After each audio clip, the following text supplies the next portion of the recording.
All right, guys, we got a 4R100. We are going to change the solenoid block. You just seen the solenoids. It was coding a solenoid, so we're going to replace this block. I didn't waste your time by showing you how to pull this pan down. I'm sure you can get that by yourself, but I am going to show you how to replace this block. Someone has already been in here. He said he had this block replaced a couple years ago. The cover's missing. When you get under yours, you're probably going to have a cover here with two 8mm bolts in it. My plug-in has been, the tab that holds it down has been broke, so it's mine. I just have to shove it up off of there. I'm going to go ahead and get the plug-in off of there and show you. Just get right in there and get the plug off, and then from there there's just 9 Torx 30s, and then there are one 10mm nut on here. So let's go ahead and pull these down.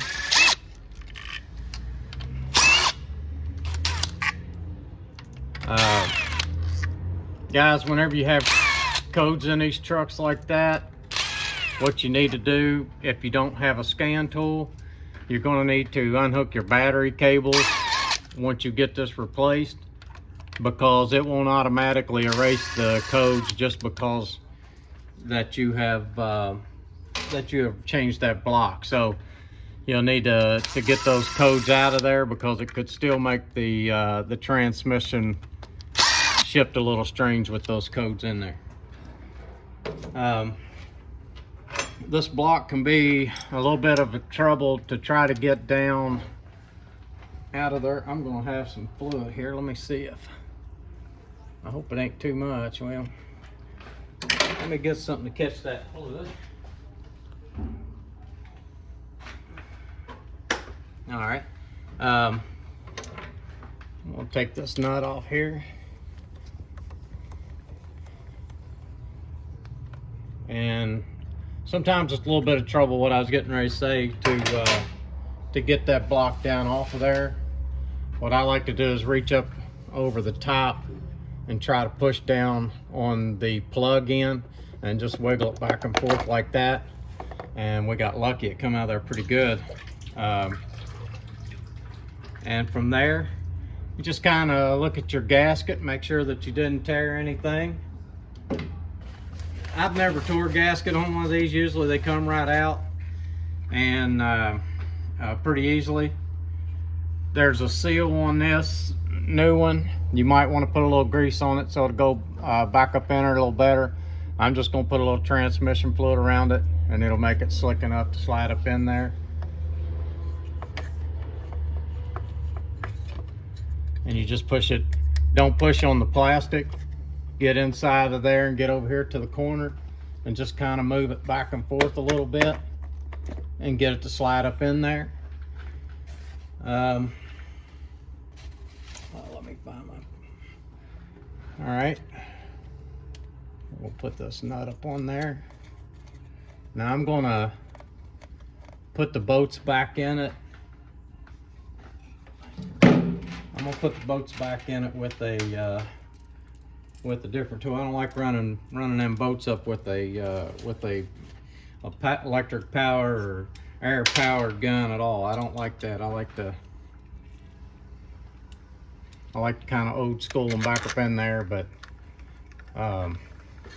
you can use a ratchet or whatever. These torque to 100 inch-pounds, so I'll torque them once I get them all back up in there, but I'll run them in. You know, that gun will put 100 inch-pounds on them before you can ever get it to let loose of that boat, so you don't want to do that. You don't want to take a chance on damaging a new part that you're trying to get on there. And we get these put up there, and I'll show you on torquing these down. Guys, it's a good idea to go on and change that filter too. You know, your hair, and there's you might as well go on and change that filter unless you already have, and then something happened afterwards. But it's a good idea. I do have in my description below, I do have a link where you can go on there and look, kind of see what this project might cost you.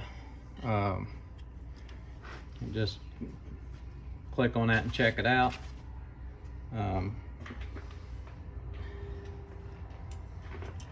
We'll get this last boat in here. These are good transmissions. They you'll find these in the 250s and the 350s. They put these in the, they actually did put these in behind the 6-cylinder at one time, and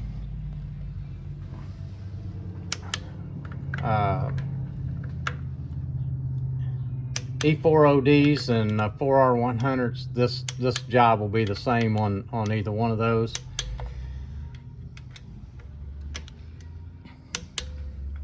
But they put these in the Lightnings back in the day.